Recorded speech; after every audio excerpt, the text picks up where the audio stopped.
anyone that can give a thumbs up for sound, please let me know. And I'll wait to see if a couple of people jump in. I didn't schedule this or anything. I just said I'd jump on. I suppose just smell the air a little bit and see what people are thinking about things, you know, because we kind of have it in waves, and then it settles a bit what's going on around the country. So it'd be interesting to get people's takes on what's going on. And just before I jumped on as well, I suppose I'll give it a couple of minutes just to see. Not even a couple of minutes, because otherwise you'd just be looking at my face for 2 minutes saying on. So yeah, before I jumped on, I was reading a Gript article, and it was talking about, again, if can you hear me? If people can hear me, give me a thumbs up or whatever, because I'm outside. I don't know what the reception is like. I think it's okay, but yeah, spot on. Thank you, Kay. 5x5, lovely, thumbs up, brilliant. I can read the chat and that now. I'm getting familiar with it. Brilliant. So before I went on to this, I was reading an article. I didn't click into it, I just seen the headline of it from Gript, and it was talking about the situation in Dundrum in Tipperary, and it was saying that some of the local business owners, it's a population of a couple of hundred people, and I think there was 650 people at the protest the other evening. In Clonmel, I say we managed to get, at the site itself, 30 tops, and then in the gatherings in the town, maybe 150, 200. So for a small village like Dundrum with a couple of hundred people, to be able to get 200% of additional people than the village population at a protest, it's phenomenal stuff. And I said this a week or two ago. I don't know if it was on this or whether I was just talking to people, but I was suggesting, I suppose I was juxtaposing the situation in Coolock and the situation in Dundrum, and I was suggesting that the government, to save a little bit of face, especially in the country, they might withdraw or they might pull out of one area, and I suggested that area would be Dundrum. And I think that's what we're going to see, because local business owners in the village have said that they're going to withhold the rates that they pay annually on their business. Is the Dundrum site a fire hazard by any chance? I don't know. I doubt it, because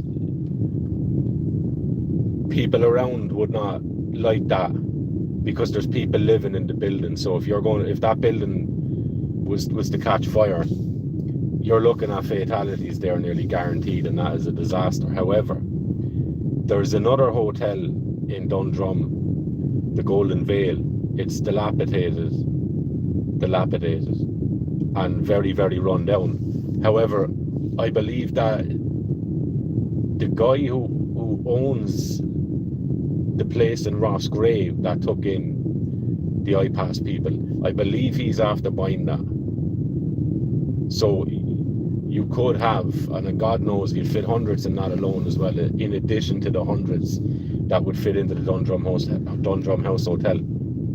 So you could have a Lisdoonvarna situation there, where the local population are absolutely dwarfed and smothered by the people that are being brought in. So we'll see. But it's great to see, because at the start the Dundrum people were split, right? You had locals who were opposed to it, because it was said that there's people from other places that came in and they were a little bit too rowdy for the locals liking, right? But now they're after coalescing, the locals, and obviously people from extended areas in Tipperary. I know that there was people from Clonmel that were up and down a bit as well, and from people from Rossgrave as well were down too. So I would imagine you'd have people from all around the locality that came. But 650 people they had there the other night. That's some size of a number for such a small place, and at the gates of a hotel as well. They have a serious setup there. They have hot food and stuff. How are you doing, Gary? I'm doing well, man. How are you doing? They have a lovely setup there. They have nice shelter. As far as I know, they haven't had much interaction with the guards in terms of what you've seen in Lisdon is the first centre. I saw 20 years ago. They had direct provision there already, did they? I don't think people realise how long it's going. Yeah, like this is going on decades. It seriously is going on decades. So they're just changing the name. And instead of, I suppose, hiding these little direct provision centres in God knows where, Clonmel is screwed, no backbones. Yeah. I'll come back to the Clonmel thing in a minute, but I'll go back to Dundrum. The local businesses are after saying that they're withholding the rates because the government has not been listening to them. So they're going using what weapon they have, which is the financial weapon. And again, juxtaposing that with Coolock, where you have a situation where most of these people probably aren't business owners. And I can hear the chants already going, if the government pull out, it's like the government are looking after middle class, well-off people. Yeah, of course. It's not that they're looking after them, it's that they're afraid of them. Because these people have sway. They have financial sway, they have social sway, right? And there's nothing wrong with having money. Love your thank you. Thank you, Jen. Great stuff. Or what you're saying, the government might even pretend to want to put somewhere where they have no intention of putting them, just to back out. Yeah, I think so. I think, Maeve, I think you're right. And there's a number of ways they can go about that, but I'll get back to that in a minute. So just speaking about the money, like you see people giving out the people have money and that rich people are rich and blah, blah, blah. There's nothing wrong with having money. Like Irish people need to get over that a little bit and start aiming for getting themselves into as high a position financially as you can. Because whether you like it or not, like sway and influence and power comes with that. And it's not an innately bad thing to have social sway and influence over people, right? There's nothing wrong with that. And you also have in your back pocket then that you can withhold some of this money that the government want from you, right? So we'll see what comes of that. And going on to the mechanism involved in pulling out, the slave mentality and George, yeah, agreed. They could pull out because Dundrum and the surrounding areas, they're staunchly loyal to their parties, Fine Gael and whatever you have, right? They are generationally loyal to the point where you will have people say, howdy Pete, I know that what Fine Gael are doing is wrong, but my family have also, or Fianna Fáil or Sinn Féin or whatever the case is, I know that what they're doing and what they stand for is wrong, but my family have always voted for this person, therefore I'm voting for them, and therefore my vote is going to this party, right? So the cognitive dissonance is unreal, right? Train of thought is gone again, sorry. Where's I got? I was going, yeah, with the pulling out thing. So in order for these parties to maintain the stronghold that they still have, not so much in towns and cities, but in countryside, they need to assure these people that they are still on side with the rural Irish people, right? Farmers and business owners in the rural areas and stuff. So what they might say is, look, we had no idea that these people were so opposed to it, and after coming in and inspecting the area and having a look at it, hey Gary, and having a look at it, we've realised and we've listened to the people, we've interacted and we've spoken with them, and we've decided that it's not an appropriate setting for bringing in such a large number of people. Therefore, we're going to withhold implementing that, and they'll probably throw them somewhere else. Most likely Clonmel when it gets up and running, okay? So again, juxtaposing that then with Coolock, where you have water cannons probably on the way, you have clearly Northern Ireland people coming down into technically a different country wearing the Garda uniform, which is allowed because this government have signed up for that deal, and you can go and read it. I'll throw up a link for it at some stage. I have it somewhere. But this is allowed. Like the Gardaí can now float between here and the north of Ireland, and the North of Ireland police can come down here and act as Gardaí. That's been okayed and greenlit, and that's been active as far as I'm concerned, and as far as what I can see and hear. Right. So you have foreign police on Irish soil, policing Irish people in their own localities, right, or in their own country anyway. Even if you have people moving in there from other parts of Dublin, to see the water cannons. So they're on the way. Where they're going is more than likely Coolock, and Kulak being used as a petri dish for the powers that shouldn't be, to flex their muscles. Yeah, because I think what they can do as well is, like, as much as you have, I was speaking about the generational loyalty to the status quo and the political parties we have now, and that comes because the people in rural areas, to a large degree, and if there's an exception there and you're the exception, I'm not talking about you, I'm talking about the average, right? It's been steady and it's been peaceful, Keelan, from the north too, and I'm fully Irish. Good for you, of course. Like, I'm just talking about, like, technically between the north of Ireland and the Republic of Ireland, however you want to look at it in terms of your own personal view of it.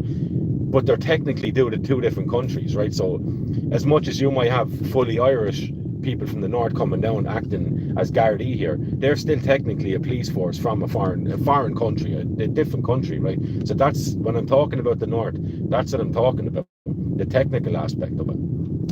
Thank you, Mad for it, right? Yeah. Lovely, thank you. But yeah, like, no issue with that. Like, look, I love my Ulster cycle and I love my Cuchulainn mitts. Like this, it is Ireland, you know? It is Ireland. It's just the north of Ireland.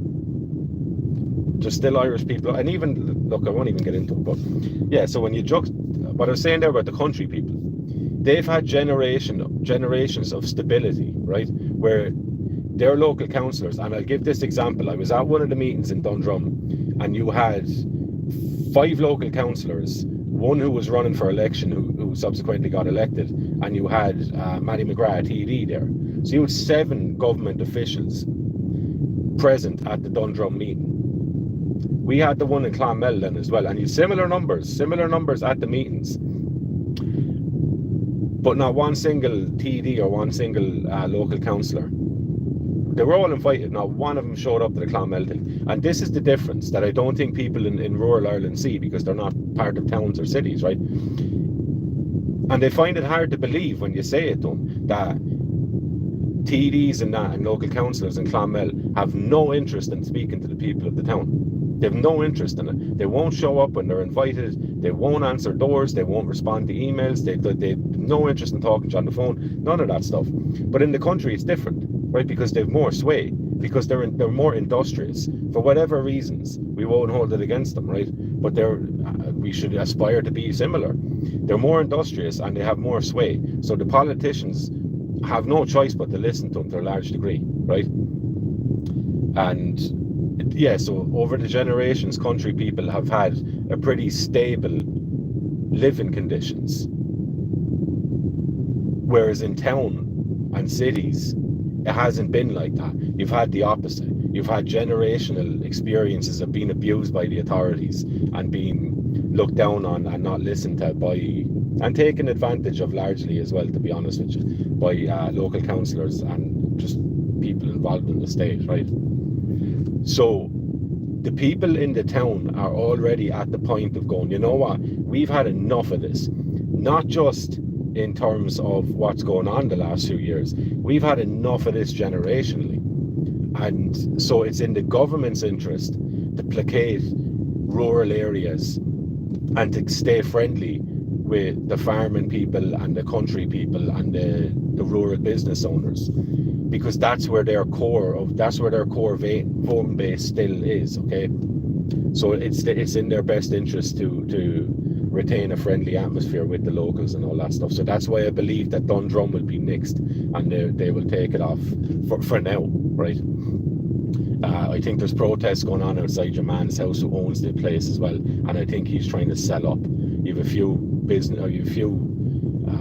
entities that are interested in purchasing the Dundrum House Hotel, so I think he's trying to flog it off in terms of contracts that he has with the government, and because he's been taking in Ukrainian people for the last year or two. Whether he's going to be bound or whether new owners will potentially be bound to buying up that contract with the state as well, I have no idea. Okay, so we will see. I just think it's really interesting that you have the potential for that pullout happening, and you can see a bit of financial stability. And this is the main point that I wanted to get on and talk about. The main reason why you have so many people, and someone said there that Clonmel is doomed and is full of no backbones. I agree to you. I agree with you to a large extent. I would throw in the caveat that there's a lull in events now and activity, because you have, right, the protests at the start, don't want to let you in, they got in. Now you have just machinery and a couple of cars in there and concrete on the ground, not even concrete, but stoneworks, gravel on the ground. So if the climate change stuff, or people wanted to get a little bit more robust in their protest, there's not an easy target in there. I think you really see what people are made of in Clonmel, and God bless my naivety, but I still feel like there's a little bit more to be taken out of the town than what was presented already, okay? Because there's excuses and there's extenuating circumstances involved in that, where the Irish lads, a lot of them are dead, not a chance. And I think we're realising that as well, because a lot of people have seen that and have been interested in that, or had their attention on that. But a lot of young people, men as well, they're either after leaving the country, they are stuck in a pattern of addiction, or they're dead, you know, or they have some sort of heart condition now because of what we were speaking about earlier with the medication nonsense, right? So we will see, and I think a great thing we're seeing as well is that the mighty Irish women have come out, you know. And I think as the satirical soldier was saying, like, without Irish women, and I've been saying this for a few years as well, that Irish women are the backbone of Ireland, and they tend to be the moral agents largely in terms of dealing with social situations, because Irish men seem to need a little bit of a kick in the arse from the women in their life. And I think you're going to see that. So on the Clonmel thing, I think once they start planting these modular homes in there, then you'll see what the level of opposition really is, I think. And I think you're going to see that around the areas as well, because you really seen the hostilities grow and, I suppose, climax in areas when they start to bring in the men in there, right? And Newtown Mount Kennedy is a perfect example of that. So we'll see. But the point on the Dundrum thing of people being able to withhold the rates and not give them to the government until the government come and listen to them, or because the government haven't listened to them or haven't been listening to them, is this. So it all kind of, you can stick a bow on it and wrap it all up together. But the main thrust of what I wanted to say here is that, and I'm using Clonmel people as an example because a lot of them are paycheck to paycheck people. Like there's a lot of money in Clonmel, but a lot of it's foreign coin, right? And whatever. And you have a good chunk of the population that work in these factories, and they make a good living in some instances. But ultimately, they're not self-sufficient. Whereas people in the rural Ireland, in some areas, not all of them, again, exceptions and all that kind of stuff, but you get my point. A lot of them are self-sufficient. You know, they own their own businesses, they own their own farms, so they can afford to be a little bit more verbose and a little bit more assertive in how they're standing up to the state, because they don't see the state as something that is totally beyond and above them. They see the state as people we play golf with. You know, like so there's a relationship there that isn't there in working class areas. There's a massive gulf between public representatives, public servants, and the people that they're supposed to serve, and the people that they absolutely see as serfs and slaves, which is working class people, right? And there's been a serious attack on middle class people in this country as well, which has dwindled, and you can see it on the farmers as well. There's massive pressure being put on them with all kinds of nonsense regulations that are nearly impossible to keep abreast of and stay on top of. But bring it back to the individual. So we look at Clonmel. Proper democracy gives say to its people through referendum. It does, and look, I see people have been calling for a referendum on immigration. I think that is an absolutely terrible idea, because on the one hand it looks good because you get to have your say and you get to vote for it. On the other hand, you're opening yourself up to having this stuff absolutely codified. Derek O'Brien, thank you, I appreciate it. To having this stuff codified, and then there's absolutely no out of it. Thank you for doing the live episode. Yeah, Jake, look, I try and get on. I think I've done a couple of them. I will try and get on more in the future, because they're a little bit handier, and you get to chat with people as well, which is nice. Like, I'm 53 now. Yeah, look, I was talking to my mother the other day, yesterday as well. Great woman, and she was saying that she was watching the videos of, is it Dundalk or is it in Coolock as well? But there's a few of them floating around. It's disgusting that we're even, while I'm referencing a young fella getting attacked by the guards, it could have been from any location because it's happening. It's so frequent, right? But she was saying she was watching it and she felt sick watching it. And I was saying to her, I was like, yeah, but myself and a lot of people I know, we would have experienced that growing up. Like, this is not new to us, and this is what I'm saying about the difference in attitude between people from certain areas and people from other areas. People in certain areas in Ireland have seen all of this police brutality. They've had people that have gone into police stations and come out in body bags, right? And they've had people who've been badly set up, badly wounded, and badly hurt. Mark the Spark, how are you? Good stuff. And they're very familiar with it, right? They're very familiar with police brutality and I suppose the tyrannical fist of the state. But the vast majority of Irish people are not familiar with that, and it's frightening to them, and it's new and it's startling, right? So I think, to go back to the point that someone made, the Petri dish at Coolock, I think, yes, what you see in the Coolock videos is people who are obviously very, very familiar with what's happening there and the attitudes that they encounter with the guards. They're no strangers to that sort of stuff, right? And I think if you can get in and you can disrupt and shut down the protest that's going on in Coolock, best of luck to everywhere else, because they have massive numbers there. You know, they have really, really nice numbers there, and they've good, solid, staunch people there as well that are there consistently. They're getting battered and they're going back for it. What's your thoughts on what the future looks like for us Irish? Do you know what I mean? I oscillate. I think naturally I speak more pessimistically than my nature actually is. I think I'm more optimistic than my face would suggest as well, right? As some people say to me, but I do. Petra Mum is very proud of you. Look, my she's great as well. She's all in, like, you know, she's ready to go, like, and she was saying as well, she's concerned about what she's going to be doing in the next few years, because she's already after accepting the fact that she's more than likely going to be killed in the next few years, which is a fucking sad thing to be listening to from your mother, right? But her mind is made up, and she won't go down. You have a fierce, angry head in you, Kieran. I do, but and I would attribute that to life experience, right? So again, what I'm saying there, of experience with the state and the guards and all that kind of stuff, and just a little bit of stupid living along the way has put a few more lines on my forehead than I would have liked, right? Thank you for all you do for us. Patrick, man, I do this for myself. Like, I be just thinking out loud and talking, and it's nice. I don't feel like I'm doing anything that is great or anything. I just feel like I'm doing what I can, like, you know, because you blow up otherwise. Like, everyone needs an outlet, like, you know, and I hope everyone has that, because it's incredibly difficult to find people to have good conversations with, because people are scared and they're kind of looking over their shoulder. I think that's passing as well, but it's nice to get on and connect with people and share a few views and realize that, okay, there's other people that are feeling the same thing and feeling the same pressures and seeing things the same way you are, and you can have a vent. Exactly.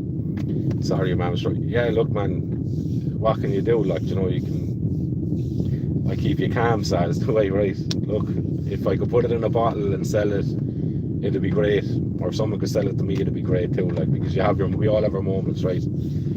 But someone asked then, what do I think the future holds?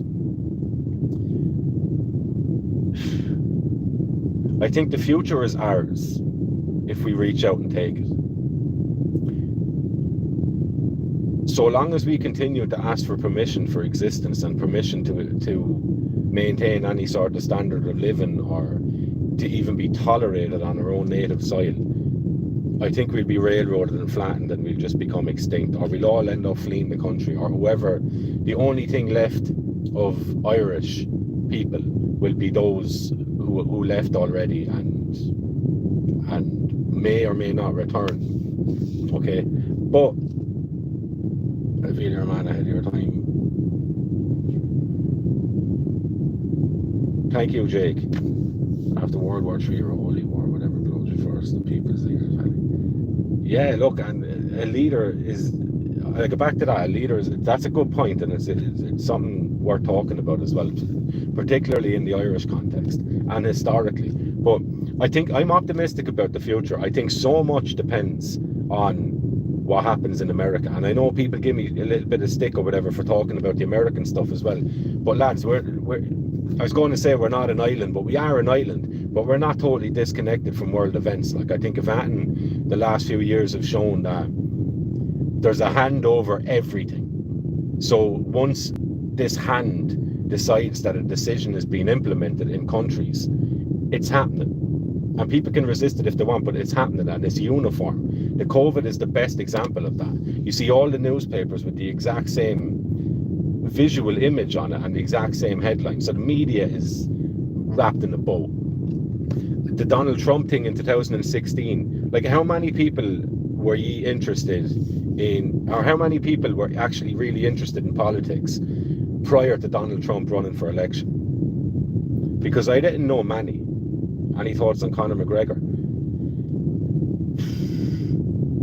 He's a really interesting case, because I remember I left a comment on one of his things before saying, you're speaking about being pro-Irish, but you're pumping your money into bars and into your own whiskey and your own stout in a country that's been ravaged by alcoholism. So how much are you really for that? But then you look at it and it's like, okay, so is he playing a long game here of maybe taking away some of the influence from companies and old families, and this is the worldwide thing of really ancient families, right, that are running things. Is he trying to take away some of the power and the money from people, companies like Guinness and stuff like that? I seen recently that I think he's starting his own record label as well.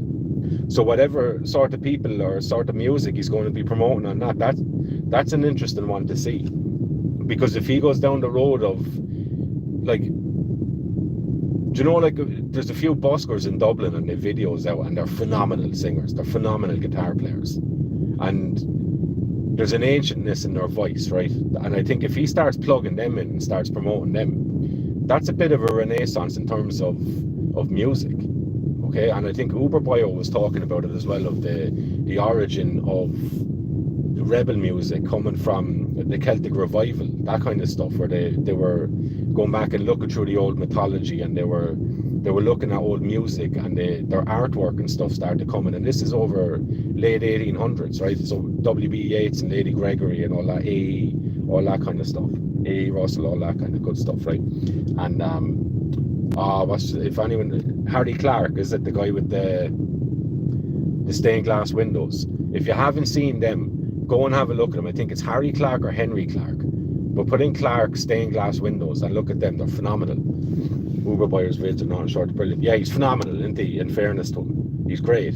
Like, the articulation, the prosody in his voice, how he communicates is incredibly inspiring to watch, and the scope of his knowledge is also phenomenal as well. Harry Clark, thank you, Finola.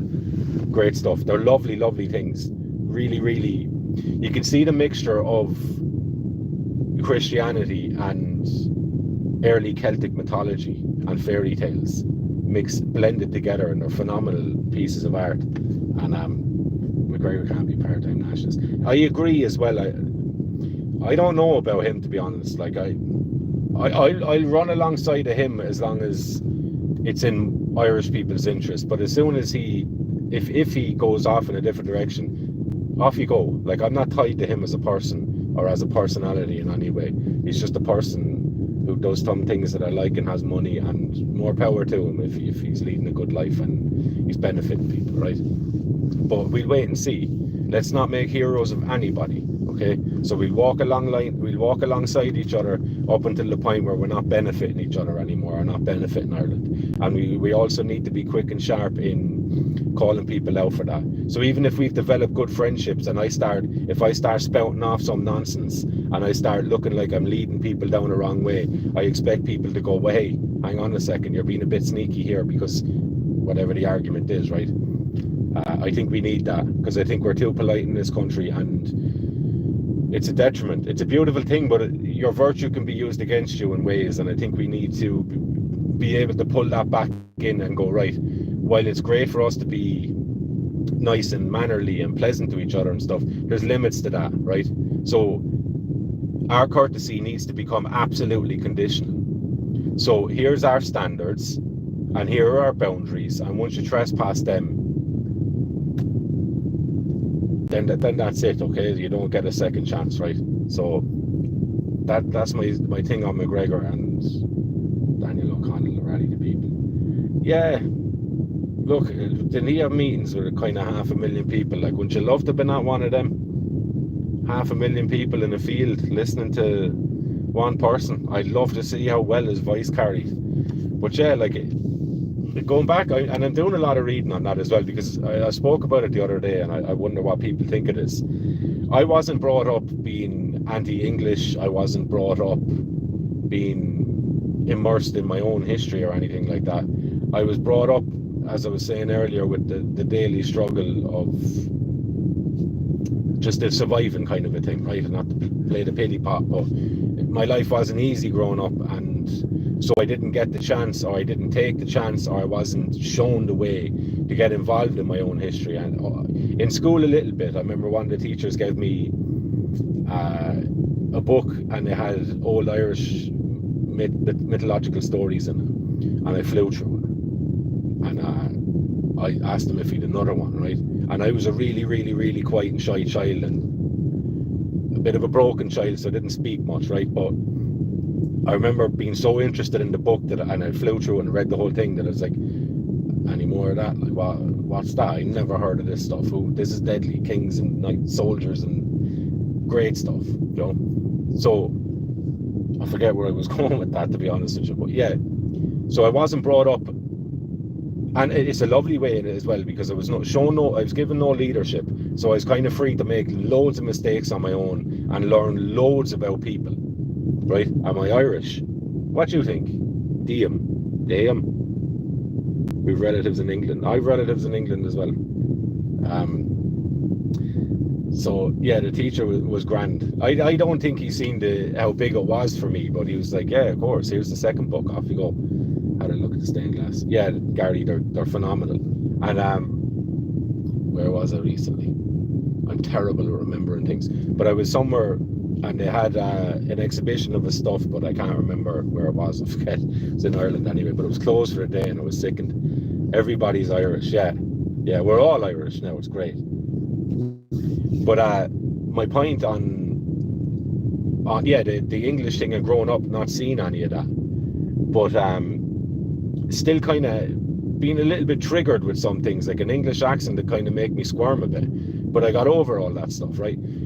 So for me, going back and reading the regular Irish history that you get in school of 1916 and the Norman invasion, all that kind of stuff, it became for me a bit tired, right? A bit bleak. Would I fight or flight if I was against a bear? Is it a black bear or a grizzly bear?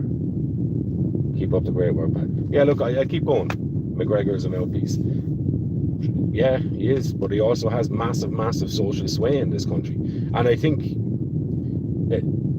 you can play both sides of it. So you can either say he's an absolute animal and he's gone off doing all these things with women and all that stuff, or they could be fabricated stories, whatever the case is. I don't really care about that, to be honest. I'm interested in the record label he's bringing out, which is an interesting one, and what he might do in the future. Right?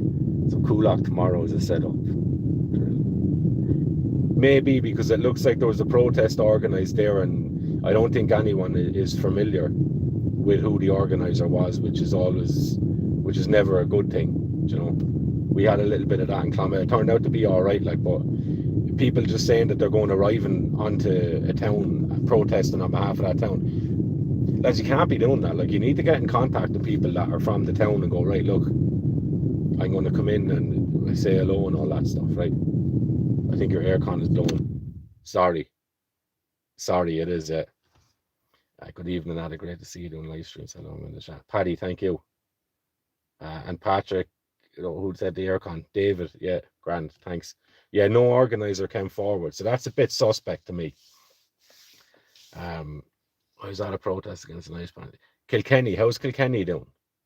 I think, lads, best of luck with bringing them into Kilkenny, because as much as Kilkenny's like this, the red-headed stepchild of Ireland, really, outside of Dublin, into this, like, they stand on their own and they see themselves as pretty distinct, like. No other for chieftain of Ireland. Oh, so look. Yeah, look, thank you for that comment, actually, because it brings me back to the leadership thing. So, and Conor McGregor is a great example of this as well. And I spoke about this the other day. The standards that Irish people hold other Irish people to. We demand perfection from people. And Conor McGregor was the light of the country up until a few little stories came out. And a lot of people just went, gone, you know. And fair enough, you can make up your own mind, and you can cast people aside if you want, and all that kind of stuff. But in terms of leadership, we face that same issue. We will back someone up until the point where a vast number of people turn against them, or the media turns against them, and then we pretend, oh, look, I never had anything to do with him now, or her, and no, wash my hands of that. So we will forego our opportunity to be led, because historically as well, and it's a racial thing, right? It's a racial thing. We can accept that. We are Indo-European people. We're from that family. We are robust individualists. Do you know the joke of three Irishmen on a raft stranded in the middle of the ocean? They get pushed onto an island and they are delighted. They haven't seen land in weeks or days or whatever. And they come onto the island, and some of the natives come out and meet them. And they're like, well, how's it going? And the Irish lads are like, so have you any form of government on this island? On this island? They're like, yeah. So the boys get back on the raft and head off. That used to be the way we are. We're more accepting of government now, for whatever reason. But in terms of socially accepting a leader and being led, that's something we struggle with, and I think that's something that we need to overcome. Yeah, look, we turn on Parnell fairly right. We do that. We will devour people as soon as they take a stumble instead of backing them. You know, people don't need to be perfect. They just need to be aimed in the right direction. And no man can do this alone, and no woman can do this alone. You know, we do need to back each other. And we also need to accept that there's other people out there that are better than us at some things. And we need to be okay to take a step back and go, you know what, in terms of communication and getting people together, terrible at it. So you can take that from me, and I'll use whatever strength that I have that's useful to people, and we can all throw our 2 cents in, and we can work still individually, but collectively towards the same aim. We don't have to all be carbon copies of each other, as long as our values and the world that we envision and the future that we want is in and around the same thing, okay? In modern times, we're a country of utter following. We are. And look, you can see, I suppose this is back to my point on the history that I'm reading. Every 50 years, Ireland have kicked up. And every 50 years, you get the bravest of souls that are decimated and killed. That's just been our history since at least 1172 or whatever, right? I would say that it stretches back probably another 800 years prior to that. But the history that I got into first in Ireland, because I think it gives a true representation of what our real nature is and was, right? And can be brought back out again. I started reading mythology. As I said, it was in second class. I was about 8. And then I forgot about it for years, and I never remembered what any of the stories in it. But when I was about 22, I went back to it and I started looking at it, and I was watching Michael Tsarion, Tsarion. If any of you have never seen his stuff is great. But he made like a 10-hour presentation called The Irish Origins of Civilization. And I was thinking, because he's from Ireland himself, he's half Indian descent and half Irish, right? But he's from the north of Ireland too. And I thought, okay, that's a little bit of Irish arrogance, just assuming that we were the start of all things. But as you read it and you get into this stuff and you start looking at how old some of the structures that we have in Ireland actually were. I'm not just talking about like megalithic structures or anything like that. I'm talking about our code of ethics and our legal system. Like it predates nearly any other legal system in the world. So there's merit in that.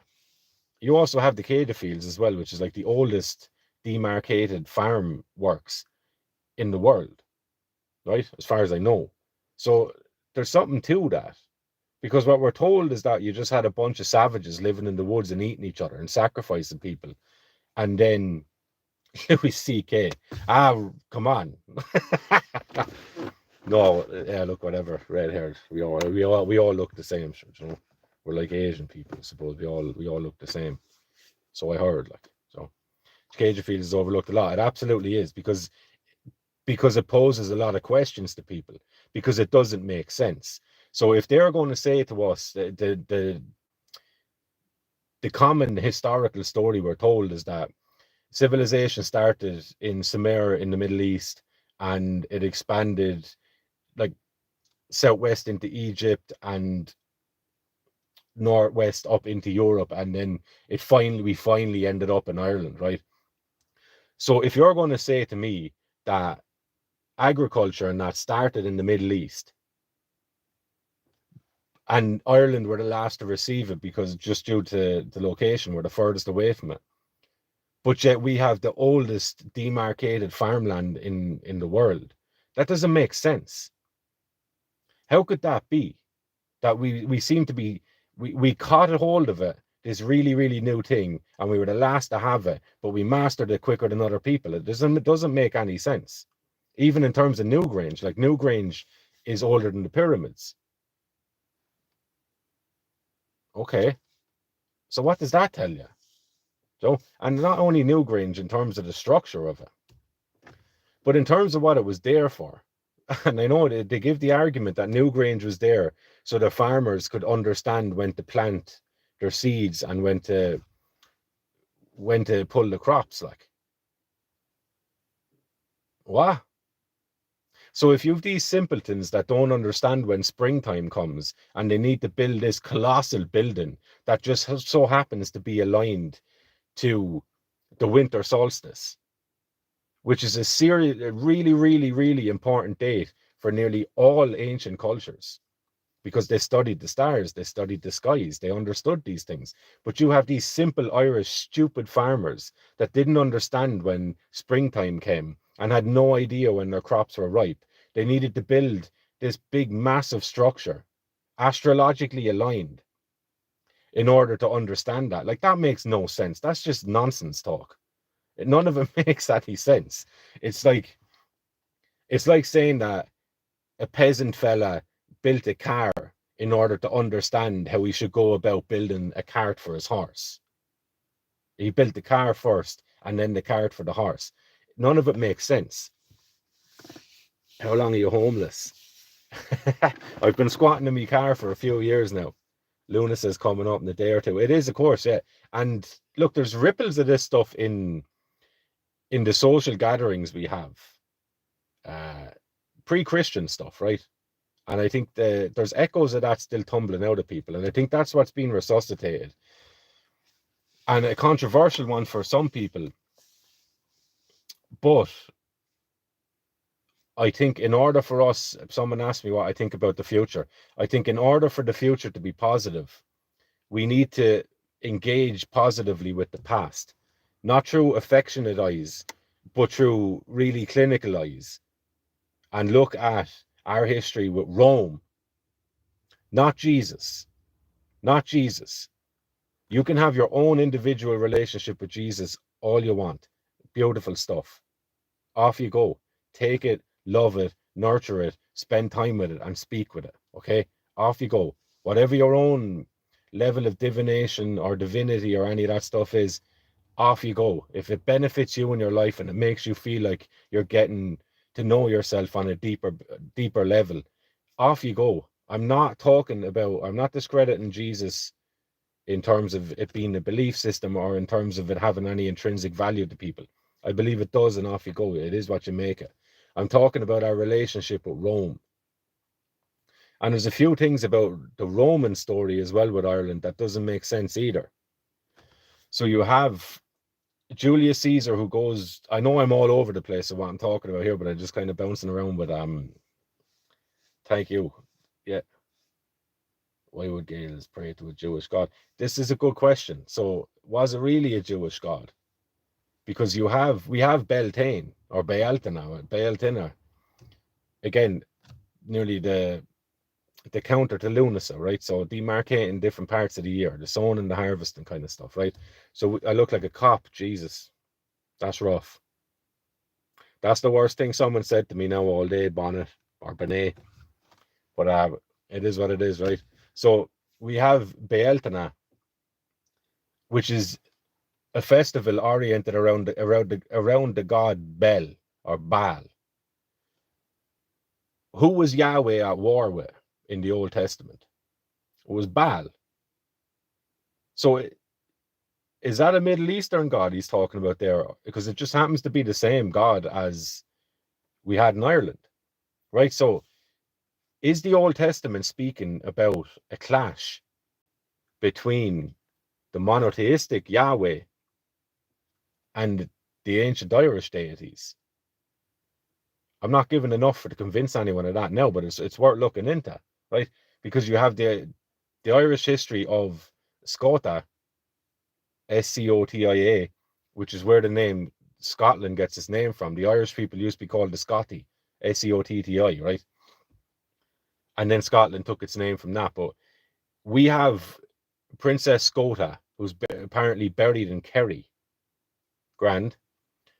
But she was meant to have been the daughter or granddaughter of the Pharaoh Akhenaten, who was Tutankhamun's father, apparently. Do you know Nefertiti? The bust with the hat, the Nefertiti. Nefertiti's husband, Akhenaten, he moved away from the old Egyptian religion with the pantheon of loads of deities. And he declared that there's only one God. And then that one God is the sun, the Aten, which is where or the Adon, where you get the name Adonai, which is the name of a God in the Old Testament, right? And there's also one of the prayers in the Old Testament that's the word for word a carbon copy of Akhenaten's hymn to the sun god or to the Aten, right? Scota, name of a dog, yeah. But we have a pharaoh's daughter buried in Kerry. We also apparently have Menes, who came back to Ireland, was the first pharaoh of the dynastic period in Egypt, who came back to be buried in Ireland. So we have these mad links to Egypt, right? There's even in Tutankhamun's tomb, there was the torques and golden knots and stuff that are only found in Ireland. And they're found in this Egyptian pharaoh's tomb. And his father, then, his daughter, is allegedly buried in Ireland. So you've links there. So we've a really murky and weird history that seems to be linked to so many things that it's understandable when people say it's just Irish people, when they were creating their myths, wanted to attach their story onto, I suppose, the Old Testament story, right? Because that's what became dominant, that we wanted to hinge ourselves onto that. Maybe or maybe not, or maybe they wanted to hinge their story onto ours, right? Because we have stories of Cesar or however you want to pronounce it, who was Noah's daughter or granddaughter. She apparently landed in Ireland. So we have a story of the flood, the deluge, which has kind of been accepted now as something that might have happened. You know, maybe a comet strike or whatever the case is. But we have a story related to that speaks about people that were existing in Ireland prior to the flood. So we've mad stuff, and it's interesting, right? So I think we need to move past the Rome thing and engage seriously with our relationship with the Roman cult that was implemented in Ireland, which takes the name of Catholicism. And again, take your individual relationship with Catholicism, and that's not what I'm talking about here. I'm talking about the fact that in terms of the structure of Catholicism in Ireland, that's a Roman invention. I have a southern accent, a Tipperary. Yeah, I'm Tipperary. Been around. So I have a bit of a mongrel accent. Some people say I sound like a bit of a dub at times as well, but whatever, you know. Yeah, but Tipperary, that's the home county. And I'm going to be doing a couple of videos on that, on that, the Irish relationship with the Roman religion. Many gods are around before the Roman. Absolutely, thousands of years hardly spoken about. Absolutely. And why is that? Because, and I think we're mirrored now at a nice time. Like, so around, we kind of think of the Roman era as a couple of hundred years BC and a few hundred years AD, right? But what was going on at that time was the changing of the astrological signs, the precession of the equinoxes, where because of the wobble of the earth, the sun will rise in different houses of the zodiac. You don't have to believe in this stuff, right? But ancient people did, and they took it very, very seriously. Uh, it rose in Aries. Aries is like the strong, assertive, commanding head sign, the top of the body sign, right? The ram, go and get it. Individual leaders, right? So you had that era, which was like 2000 BC up to around zero, around the time of Christ, right? So zero, not AD, like 1 AD or 1 BC, around that time. And each of these time periods last for 2000 years. And in 2000 BC up until zero, you had the age of empires. You had the Julius Caesars, the Alexander the Greats, all that sort of stuff. People that went out to conquer the world. But then around the time Jesus time, right, we moved into the age of Pisces, which is embodied in Christianity because the old symbol for Christianity was the symbol of a fish. You have Jesus also, who became a fisher of men. Okay, so some of his apostles were fishermen. He has the loaves and the fishes. So you have a lot of fish symbolism built into Christianity. And fish symbol astrologically is Pisces. And Pisces is it's a water sign as opposed to Aries is fire sign. Fire sign is real masculine and authoritative, right? Pisces sign is more withdrawn, reflective, dealing with things like religion, spirituality, the unconscious, that sort of stuff, an inward looking thing, right?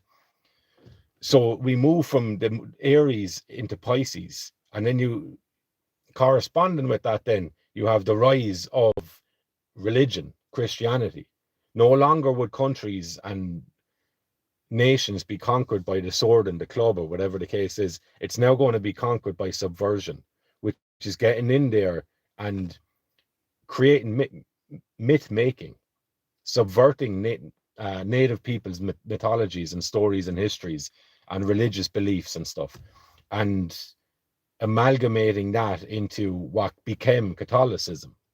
Okay, so absolutely, there has been ancient gods before that, and we can read them in the Bible, the Old Testament, especially, right?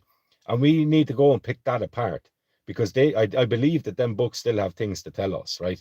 And I think that a lot of that is centered around Irish people's history.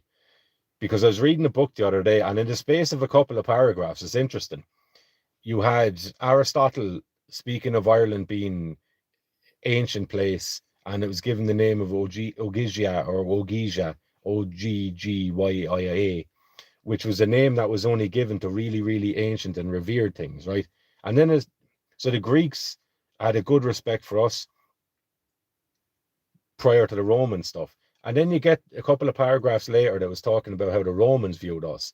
And all of a sudden we went from being the teachers of Pythagoras, who was taught by a druid named Abaris, right? He might have been French, but druids would have went to the British Isles, Ireland included, from the continent to get their learning and to attend the colleges that we had, right? And then you had the Roman times. All of a sudden, the Irish people are looked upon as cannibals and human sacrifices, which doesn't make sense. So either we fell terribly in a couple of hundred years and done a 180 in terms of our morality, or they were lying, right? And I believe it was the latter. I believe that they were lying because they were starting to subvert our religion. We had Celts had, and the Irish as well, had a god called Esus, right? Esus, just missing the J, prior to Christianity, or prior to Catholicism, anyway, right? Because they're separate things, and they can be seen as separate things. We need to have the Bible translated. There's a good book by Anna Wilkes called Ireland, Ur of the Chaldees, right?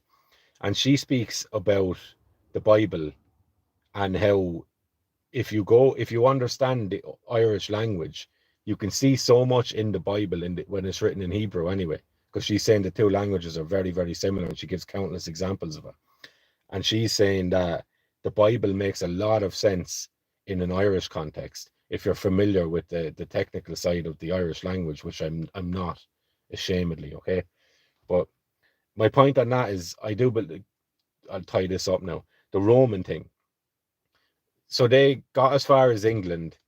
Hadrian built his wall to keep the Scottish people out, but there would have been like Irish descendants there as well, like, you know, similar stock of people. And they said that they never stepped foot in Ireland. I find that hard to believe, right? Because you've the Fianna then, who around the 2nd or 3rd century AD, around like the real trust and spread of Christianity, they were given the role of assuring the safety of the harbours from foreign invaders. So were we speaking of Roman invaders there, right? The English want us to read it in English. Well, of course they do. So, and that'd be a great collection of stuff to do with people, is to start going back on these things and have a look and start reading them as Gaeilge. You know, that'd be lovely. You could do much for the world if you only step away from finding yourself in the mirror. Who's in the mirror? Right. Yeah, so look, I think, look, I'm going to be exploring the dynamics between Rome, not just the Roman Empire, but also the Catholic Empire, because I think Rome, to change with the times, morphed from an empire sort of a thing into a religious institution, and I think that they dominated more of the world with that. So I think we need to look back on that and to get back to the point of it. Someone asked me about the future. I'm optimistic about it. I'm really interested to see what goes on in Conor McGregor's book. Yes, yeah.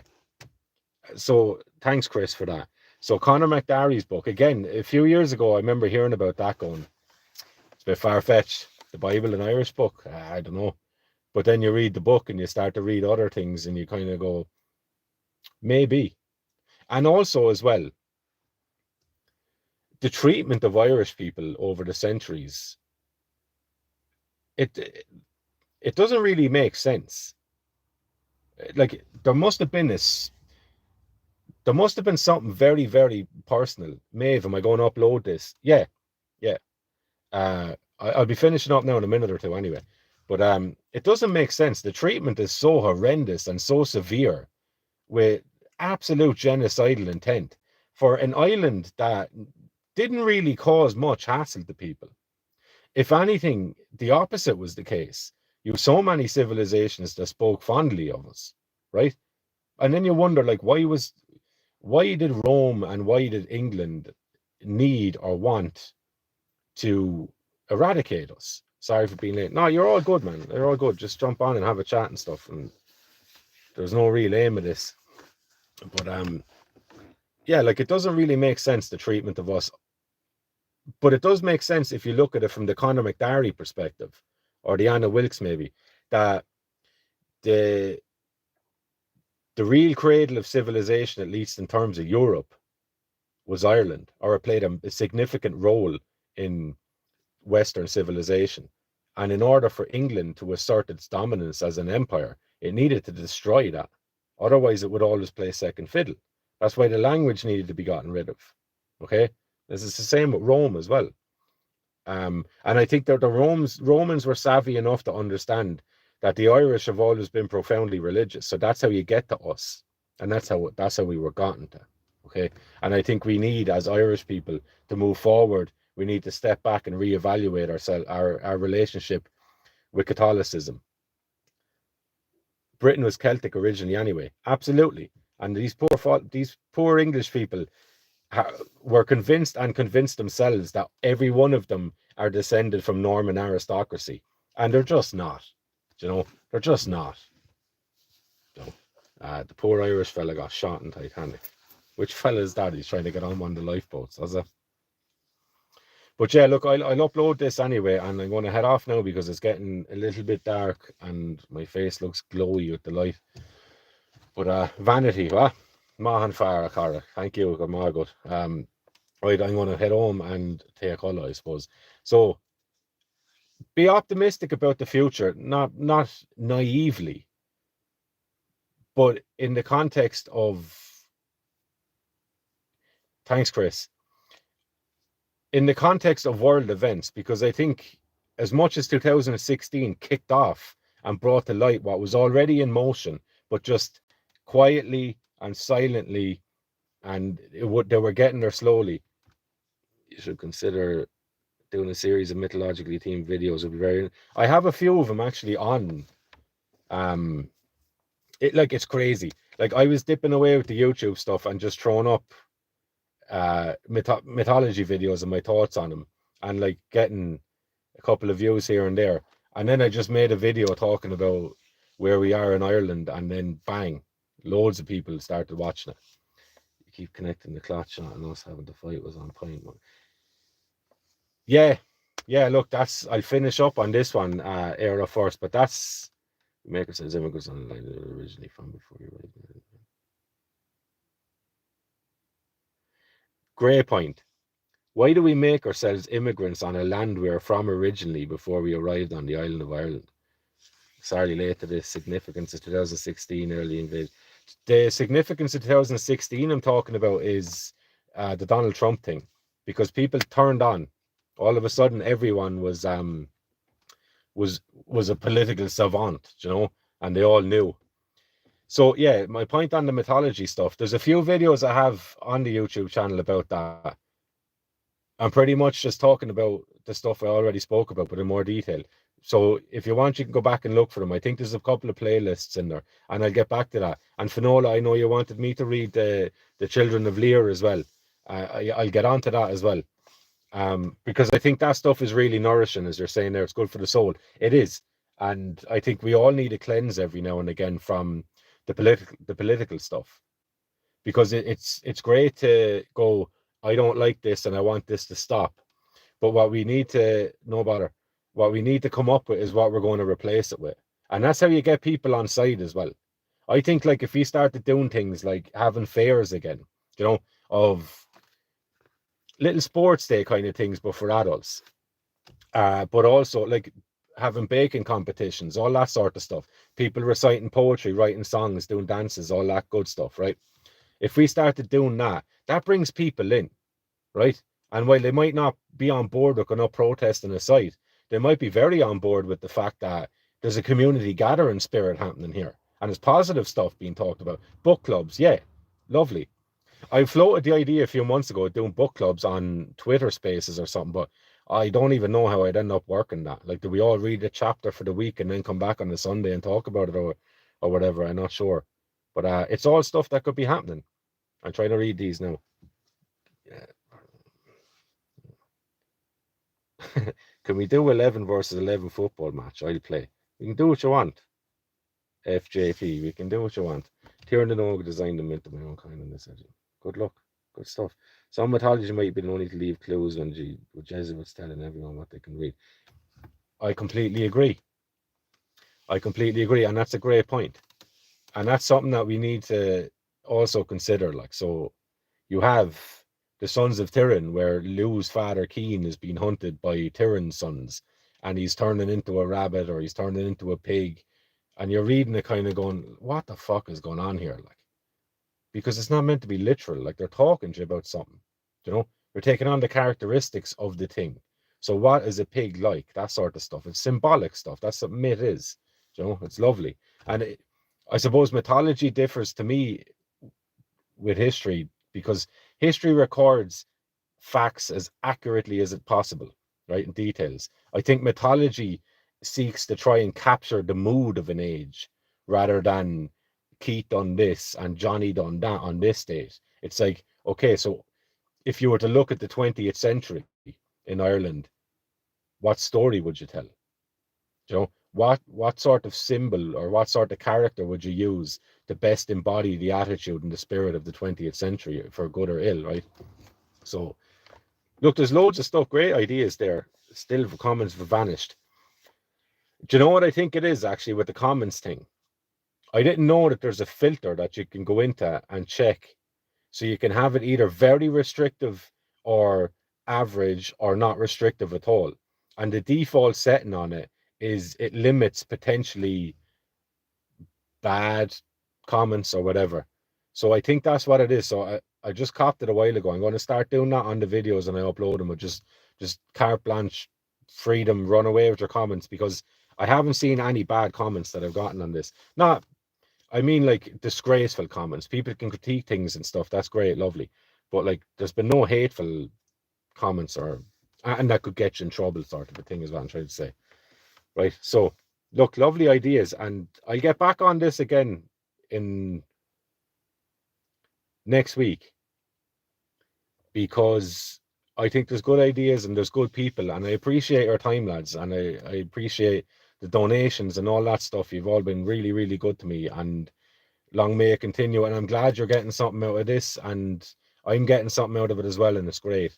So, Iha Mahan, have a lovely evening and enjoy your weekend immensely, and try and unplug a little bit, I suppose, from the misery that you're seeing in the world around you, and plug into the nice rhythms of your own nature and personality, and spend a little bit of time getting to know yourself again, because that's, no one suffers from that, you know, and we benefit individually from that, and we bring that benefit to other people as well. So the self-work leads to other great stuff. So before the shadow completely consumes my face, I'm going to head off, and thank you for jumping in, and thank you for all the rest of it, and I will see you again. Thank you, Patrick. You're all diamonds. Thank you. Have a good evening and stay safe. And how do I get out of this?